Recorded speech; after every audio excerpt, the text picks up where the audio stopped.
ఓం శాంతి. జనవరి 3వ తారీఖు 2025 ఉదయం మురళి. ఓం శాంతి. బాబ్దాదా మధువనము. ఈరోజు మధుర మహావాక్యాలు. బాబా చెప్తున్నారు, మధురమైన పిల్లలు, నిరాకార తండ్రి మీకు తన మతాన్నిచ్చి ఆస్తికులుగా చేస్తున్నారు. ఆస్తికులుగా అయితేనే మీరు తండ్రి వారసత్వాన్ని తీసుకోగలరు. ప్రశ్న: బేహద్ రాజ్యాన్ని ప్రాప్తి చేసుకునేందుకు ఏ రెండు విషయాలపై సంపూర్ణ గమనముంచాలి? జవాబు: ఒకటి చదువు, రెండవది సేవ. సర్వీస్ చేసేందుకు చాలా మంచి లక్షణాలు ఉండాలి. ఈ చదువు చాలా అద్భుతమైనది. దీని ద్వారా మీరు రాజ్య పదవిని ప్రాప్తి చేసుకుంటారు. ద్వాపర యుగము నుండి ధనం దానం చేయడం ద్వారా రాజ్యం ప్రాప్తిస్తుంది. కానీ ఇప్పుడు మీరు ఈ చదువు ద్వారా యువరాజు యువరాణులుగా అవుతారు. పాట: మా తీర్థయాత్రలు భిన్నమైనవి. ఓం శాంతి. మధురాతి మధురమైన ఆత్మిక పిల్లలు, పాటలోని ఒక చరణాన్ని విన్నారు. మీ తీర్థయాత్ర అంటే ఇంట్లో కూర్చునే మౌనంగా ముక్తిధామానికి చేరుకోవడం. ప్రాపంచిక తీర్థయాత్రలైతే సాధారణమైనవి, మీవి భిన్నమైనవి. మనుషుల బుద్ధియోగమైతే సాధు సత్పురుషులు మొదలైన వారి వైపు చాలా తిరుగుతూ ఉంటుంది. పిల్లలైన మీకు కేవలం తండ్రిని స్మృతి చేయాలనే ఆదేశము లభిస్తుంది. వారు నిరాకార తండ్రి. నిరాకారుణ్ణి అంగీకరించే వారందరూ నిరాకార మతస్థులని కాదు. ప్రపంచంలో అనేక భిన్నాభిప్రాయాలున్నాయి కదా. ఇది నిరాకార తండ్రి మాత్రమే ఇచ్చే నిరాకార మతము. దీని ద్వారా మనుషులు ముక్తి, జీవన్ముక్తి అనే సర్వశ్రేష్ఠ పదవిని పొందుతారు. ఈ విషయాల గురించి కొద్దిగా కూడా తెలీదు. నిరాకారుణ్ణి నమ్ముతామని అనాయాసంగా చెప్పేస్తారు. అనేక మతాలున్నాయి. సత్యయుగములో అయితే ఒకే మతము ఉంటుంది. కలియుగములో అనేక మతాలు, అనేక ధర్మాలు ఉన్నాయి. లక్షల కోట్ల మతాలుండవచ్చు. ఇంటింటిలో ప్రతి ఒక్కరిది వారిదే అయిన మతము ఉంది. ఇక్కడ పిల్లలైన మీ అందరికీ ఒక్క తండ్రి మాత్రమే ఉన్నతోన్నతంగా తయారయ్యేందుకు సర్వశ్రేష్ఠ మతమునిస్తున్నారు.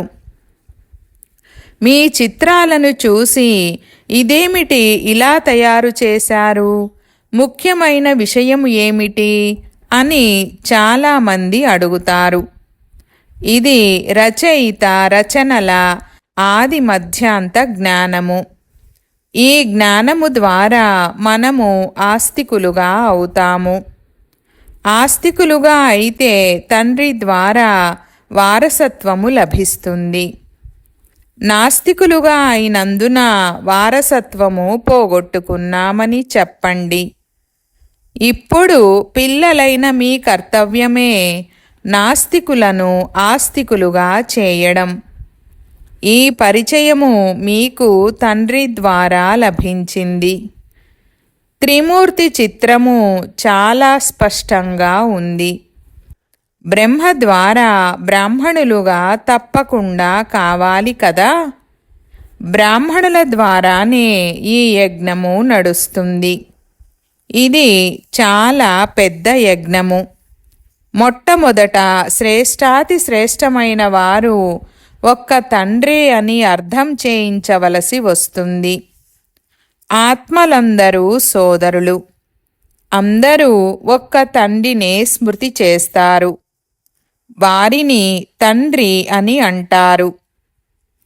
రచయిత అయిన తండ్రి ద్వారానే వారసత్వము లభిస్తుంది. రచన ద్వారా లభించదు.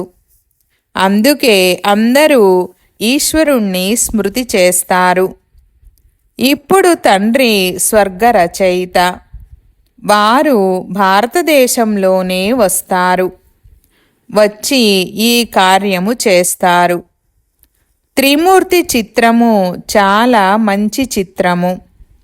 వీరు బాబా, వీరు దాదా.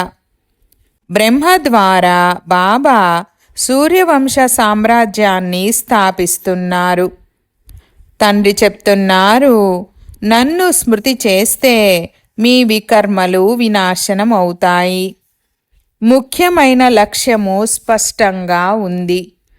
అందుకే బాబా మెడల్స్, బ్యాడ్జీలు కూడా తయారు చేయిస్తారు. కేవలం 2 అక్షరాలతో చాలా సంక్షిప్తంగా అర్థం చేయిస్తామని చెప్పండి. తండ్రి ద్వారా సెకండులో వారసత్వము లభించాలి కదా. తండ్రి స్వర్గ రచయిత. ఈ బ్యాడ్జీలు చాలా మంచివి. కానీ చాలా దేహాభిమానముండే పిల్లలు దీనిని అర్థము చేసుకోలేరు. వీటిలో పూర్తి జ్ఞానమంతా ఉంది. 1 సెకండులో జ్ఞానము. బాబా వచ్చి భారతదేశమునే స్వర్గంగా చేస్తారు. నూతన ప్రపంచాన్ని తండ్రే స్థాపిస్తారు. ఈ పురుషోత్తమ సంగమ యుగము కూడా మహిమ చేయబడింది. ఈ పూర్తి జ్ఞానమంతా బుద్ధిలో మెదులుతూ ఉండాలి. కొందరిలో యోగము బాగుంది, కానీ జ్ఞానము లేదు, ధారణ కూడా లేదు. సర్వీస్ చేసే పిల్లలలో జ్ఞానధారణ బాగా జరుగుతుంది. తండ్రి వచ్చి మనుషులను దేవతలుగా చేసే సేవ చేస్తూ ఉంటే పిల్లలు ఏ సేవ చేయకుంటే వారు ఇంకెందుకు పనికి వస్తారు? వారు తండ్రి హృదయాన్నెలా అధిరోహించగలరు? తండ్రి చెప్తున్నారు, డ్రామాలో నా పాత్రే రావణరాజ్యము నుండి అందరినీ విడిపించడము. రామరాజ్యము, రావణరాజ్యము 2 భారతదేశంలోనే మహిమ చేయబడ్డాయి. ఇప్పుడు రాముడు ఎవరో కూడా వారికి తెలీదు. పతిత పావనుడు, భక్తులందరి భగవంతుడు అని మహిమ కూడా చేస్తారు. కావున సేవా కేంద్రంలోకి ఎవరు ప్రవేశించినా మొట్టమొదట తండ్రి పరిచయమును ఇవ్వండి. మనిషిని చూసి అర్థం చేయించాలి. బేహద్ తండ్రి బేహద్ సుఖ వారసత్వాన్నిచ్చేందుకే వస్తారు. వారికి తమదే అయిన శరీరమే లేనప్పుడు ఆస్తిని ఎలా ఇస్తారు? నేను ఈ బ్రహ్మ తనువు ద్వారా చదివించి రాజయోగాన్ని నేర్పించి ఈ పదవిని ప్రాప్తింపజేస్తానని స్వయంగా చెప్తున్నారు. ఈ మెడల్ ద్వారా క్షణములో అర్థం చేయించవచ్చు. ఇది చాలా చిన్నదైనా తెలిపించేవారు చాలా దేహీ అభిమానులుగా ఉండాలి. కానీ అది తక్కువగా ఉంది. ఈ శ్రమను ఎవ్వరూ చేయడం లేదు. అందుకే బాబా చెప్తున్నారు, చార్టు ఉంచి గమనించండి. పూర్తి రోజులో ఎంత సమయము స్మృతిలో ఉండినాము. రోజంతా ఆఫీసులో పనిచేస్తున్నా స్మృతిలో ఉండాలి. కర్మ చెయ్యాలి. ఇక్కడ యోగములో కూర్చోబెట్టి తండ్రిని స్మృతి చేయండని చెప్పబడుతుంది. ఆ సమయంలో కర్మ చేయరు. మీరు కర్మ చేస్తున్నా స్మృతి చెయ్యాలి. లేకుంటే కూర్చునే అలవాటైపోతుంది. కర్మ చేస్తూ స్మృతిలో ఉంటేనే కర్మయోగులుగా అవుతారు. పాత్ర ఏమో తప్పకుండా అభినయించాలి.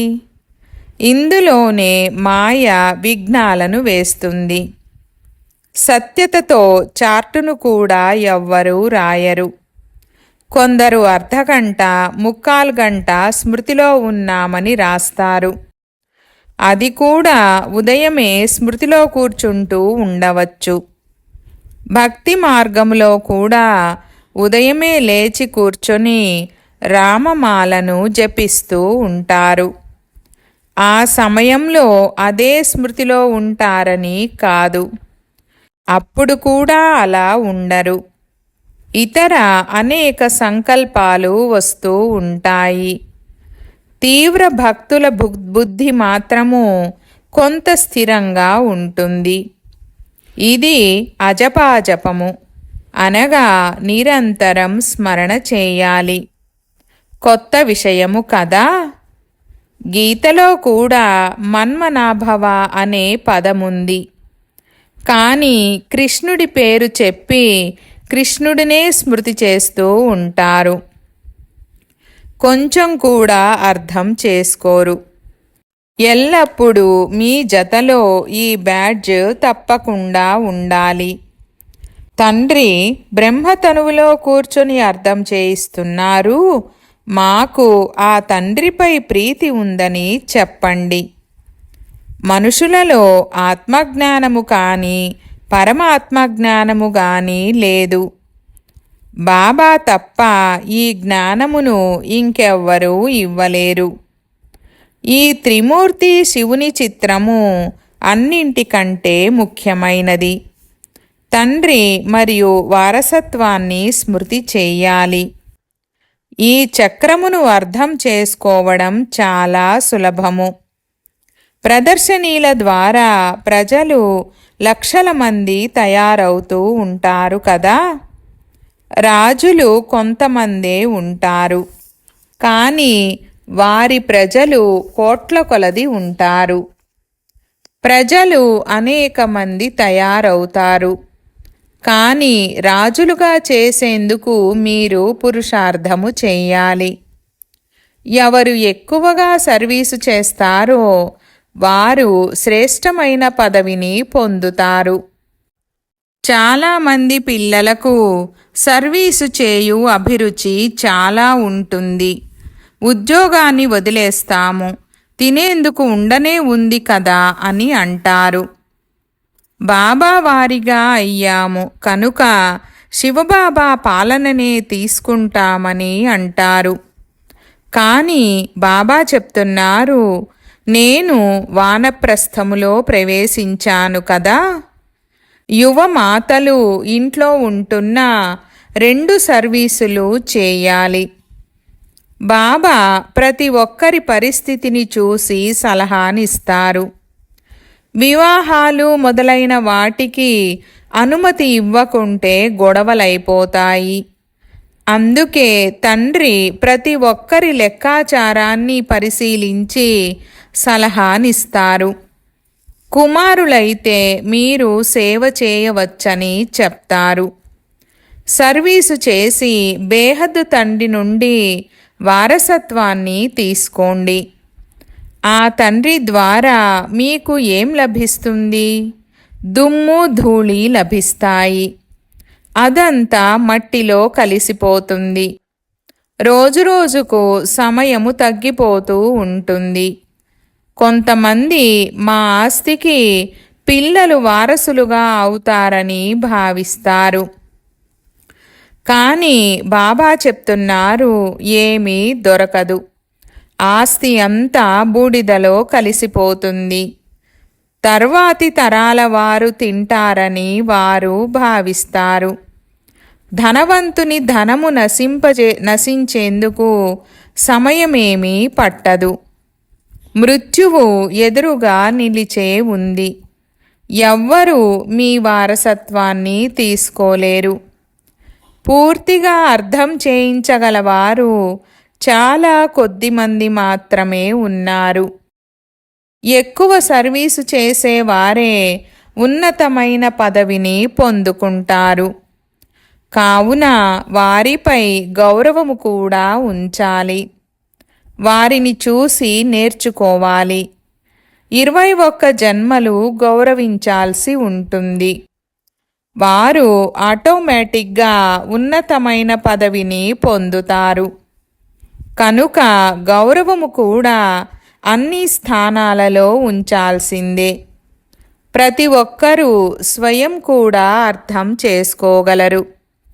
ఏది దొరికితే అదే మంచిదని భావిస్తారు. అందులోనే సంతోషిస్తారు.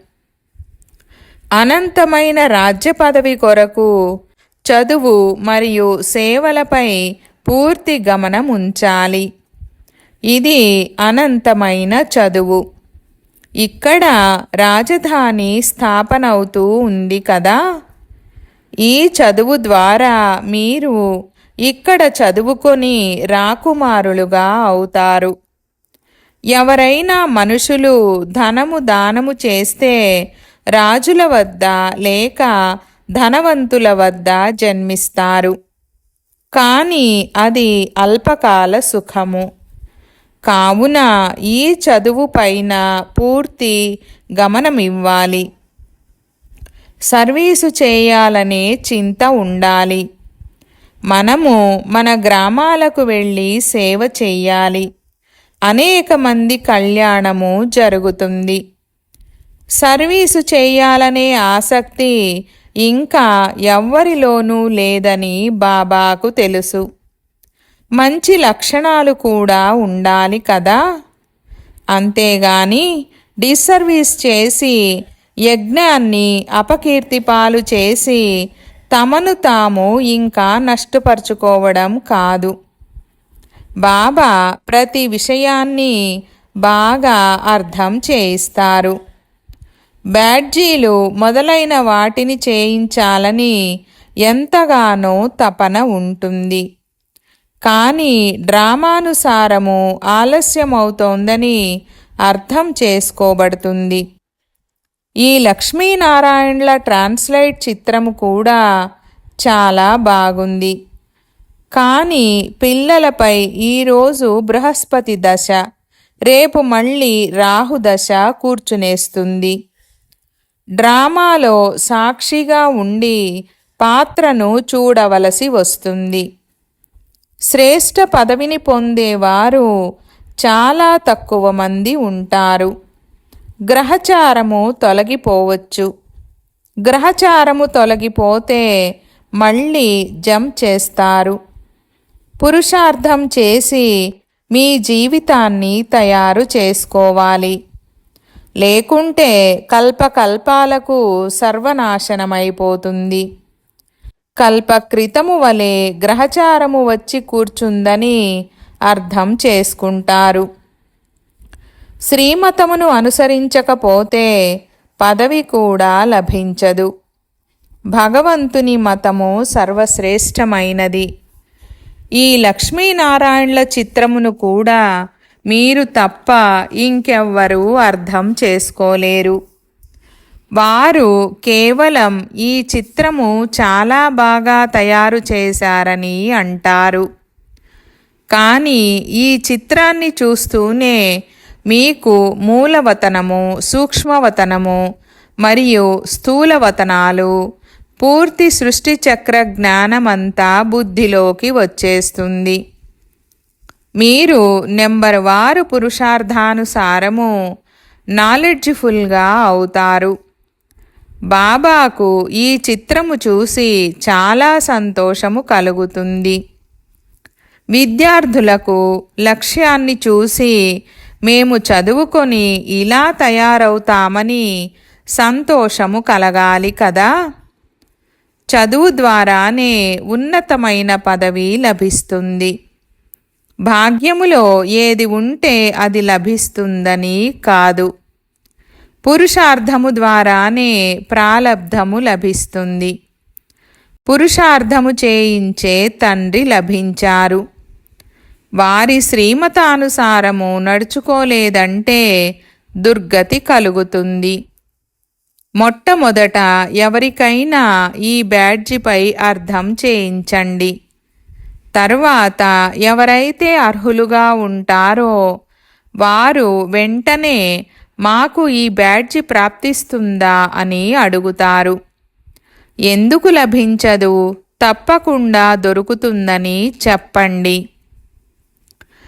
ఈ ధర్మానికి చెందిన వారికి బాణము తగులుతుంది, వారి కళ్యాణము జరగగలదు. తండ్రి ఒక్క క్షణములో అరచేతిలో వైకుంఠాన్ని ఇస్తారు. ఇందులో చాలా ఖుషి ఉండాలి.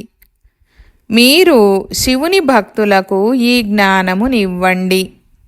నన్ను స్మృతి చేస్తే మీరు రాజాధిరాజులుగా అవుతారని శివబాబా చెప్తున్నారని వారికి చెప్పండి. పూర్తి రోజంతా ఈ సేవను చేయండి చాలు. ముఖ్యంగా బనారస్లో శివుని మందిరాలు చాలా ఉన్నాయి. అక్కడ మంచి సర్వీసు జరగవచ్చు. ఎవరో ఒకరు వెలువడతారు. చాలా సులభమైన సేవ. ఎవరైనా అక్కడ సేవ చేసి చూడండి. భోజనం దొరకనే దొరుకుతుంది. సర్వీస్ చేసి చూడండి. సేవా కేంద్రాలు అక్కడ ఉండనే ఉన్నాయి. ఉదయమే మందిరానికి వెళ్ళండి, రాత్రికి వాపస్ రండి. కొత్త సేవా కేంద్రాన్ని తయారు చేయండి. అన్నిటికంటే ఎక్కువగా మీరు శివుని మందిరాలలో సర్వీసు చేయవచ్చు. శ్రేష్టాతి శ్రేష్టమైనది శివుని మందిరమే. బొంబాయిలో బబుల్నాథ్ మందిరం ఉంది. రోజంతా అక్కడ సర్వీస్ చేస్తూ అనేక మందికి కళ్యాణము చేయవచ్చు. ఈ బ్యాడ్జి చాలు, ప్రయత్నించి చూడండి. బాబా చెప్తున్నారు, ఈ బ్యాడ్జిలను 1,00,000 కాదు 10 లక్షలు తయారు చేయించండి. వృద్ధులు చాలా మంచి సర్వీసు చేయవచ్చు. లెక్కలేనంత మంది ప్రజలు తయారవుతారు. తండ్రి కేవలం నన్ను స్మృతి చేయండి చాలు, మన్మనాభవ పదాన్ని మర్చిపోయారని చెప్తున్నారు. భగవాను వాచ కదా. కృష్ణుడు భగవంతుడు కాదు. అతడు పూర్తి 84 జన్మలను తీసుకుంటాడు. ఈ కృష్ణుడికి కూడా ఈ పదవిని ప్రాప్తి చేయించింది శివబాబాయే. మళ్ళీ మోసపోయే అవసరమేముంది? తండ్రి ఇంత మాత్రమే చెప్తారు, నన్ను స్మృతి చేయండి. మీరు చాలా మంచి సర్వీసు శివుని మందిరములో చేయవచ్చు. సర్వీసులో సఫలత కొరకు ఆత్మాభిమాని స్థితిలో ఉండి సర్వీసు చేయండి. హృదయము స్వచ్ఛంగా ఉంటే సంకల్ప సిద్ధి అవుతుంది. బనారస్ విషయంలో బాబా ముఖ్యంగా సలహానిస్తారు. అక్కడ వానప్రస్థుల ఆశ్రమము కూడా ఉంది. వారికి మేము బ్రహ్మ సంతానమైన బ్రాహ్మణులము. శివబాబా బ్రహ్మ ద్వారా నన్ను స్మృతి చేస్తే మీ వికర్మలు వినాశనమవుతాయి, ఇతర ఏ ఉపాయము లేదని చెప్తున్నారని చెప్పండి. ఉదయం నుండి రాత్రి వరకు శివుని మందిరములో కూర్చొని సర్వీసు చేయండి. ప్రయత్నించి చూడండి. శివబాబా స్వయంగా చెప్తున్నారు, నా మందిరాలైతే చాలా ఉన్నాయి. మిమ్మల్ని ఎవ్వరూ ఏమీ అనరు. ఇంకా వీరు శివబాబాను ఎంత మహిమ చేస్తారని సంతోషిస్తారు. వారికిలా చెప్పండి, ఇతను బ్రహ్మ, వీరంతా బ్రాహ్మణులు, వీరు దేవతలు కాదు అని చెప్పండి. ఇతను కూడా శివబాబాని స్మృతి చేసి ఈ పదవిని తీసుకుంటాడు. ఇతని ద్వారా శివబాబా చెప్తున్నారు, నన్ను ఒక్కరినే స్మృతి చేయండి. ఎంత సులభము! వృద్ధులను ఎవరూ అవమానించరు. బనారస్లో ఇంతవరకు ఎప్పుడూ ఇంత సర్వీసు జరగలేదు. బ్యాడ్జ్ లేక చిత్రాలపై అర్థం చేయించడం చాలా సులభము. ఎవరైనా పేదవారుంటే మీకు ఉచితంగా ఇస్తామని చెప్పండి. ధనవంతులైతే మీరు ఇచ్చారంటే అనేక మంది కళ్యాణము కొరకు ఇంకా ముద్రిస్తాము, కనుక మీ కళ్యాణము కూడా జరుగుతుందని చెప్పండి. మీ వ్యాపారము చాలా తీక్షణమైపోతుంది. ఎవరైనా ప్రయత్నించి చూడండి, మంచిది. మీఠే మీఠే సికీలధే బచ్చోं ప్రతి मात पिता बाप दादा का याद प्यार और गुड मॉर्निंग. रूहानी बाप के रूहानी बच्चों को नमस्ते. हम रूहानी बच्चों की रूहानी बाप दादा को याद प्यार गुड मॉर्निंग और నమస్తే నమస్తే బాబా నమస్తే. ధారణ కొరకు ముఖ్య సారము. 1వ పాయింట్, జ్ఞానాన్ని జీవితంలో ధారణ చేసిన తర్వాత సర్వీసు చేయాలి. ఎవరైతే ఎక్కువగా సర్వీసు చేస్తారో, మంచి లక్షణాలున్నాయో వారిని తప్పకుండా గౌరవించాలి కూడా. 2వ పాయింట్, కర్మ చేస్తూ స్మృతిలో ఉండే అలవాటును చేసుకోవాలి. సర్వీసులో సఫలత కొరకు తమ స్థితిని ఆత్మాభిమానిగా చేసుకోవాలి. హృదయాన్ని స్వచ్ఛంగా ఉంచుకోవాలి. వరదానము: అన్ని సమస్యల యొక్క బీడ్కోలు సమారోహమును జరుపుకునే సమాధాన స్వరూప భవ. వివరణ: మీరు ఎప్పుడైతే మీ సంపూర్ణ స్థితిలో స్థితమై ఉంటారో అప్పుడు సమాధాన స్వరూప ఆత్మల యొక్క మాల తయారవుతుంది. సంపూర్ణ స్థితిలో సమస్యలు బాల్యములోని ఆటల వలె అనుభవం అవుతాయి, అనగా సమాప్తమైపోతాయి. ఉదాహరణకు, ఎవరైనా పుత్రుడు బ్రహ్మబాబా ఎదురుగా ఏదైనా సమస్యను తీసుకొచ్చినప్పుడు ఆ సమస్యను గురించి మాట్లాడే ధైర్యము కూడా ఉండేది కాదు. ఆ మాటే మర్చిపోయేవారు కదా. అదేవిధంగా పిల్లలైన మీరు కూడా సమాధాన స్వరూపులుగా అయితే అర్ధకల్పము వరకు సమస్యల వీడ్కోలు సమారోహము జరిగిపోతుంది. విశ్వంలోని సమస్యలకు సమాధానమే పరివర్తన. స్లోగన్: ఎవరైతే సదా జ్ఞానస్మరణ చేస్తారో వారు మాయ యొక్క ఆకర్షణ నుండి రక్షింపబడతారు. ఈరోజు అవ్యక్త ఇషారా పాయింట్: మీ శక్తిశాలి మనసు ద్వారా సకాష్నిచ్చే సేవ చేయాలి. తమ డబల్ లైట్ ఫరిష్తా స్వరూపంలో స్థితమై సాక్షిగా అయ్యి అందరి అన్ని పాత్రలను చూస్తూ సకాష్ అనగా సహయోగం ఇవ్వండి. ఎందుకంటే మీరు అందరి కళ్యాణానికి నిమిత్తంగా ఉన్నారు. ఈ సకాష్ ఇవ్వడమే నిభాయించడం. కానీ ఉన్నతమైన స్టేజ్పై స్థితమై సకాష్ ఇవ్వండి. వాచా సేవతో పాటు మనస శుభ భావనల వృత్తి ద్వారా సకాష్నిచ్చే సేవను చేయండి. ఓం శాంతి.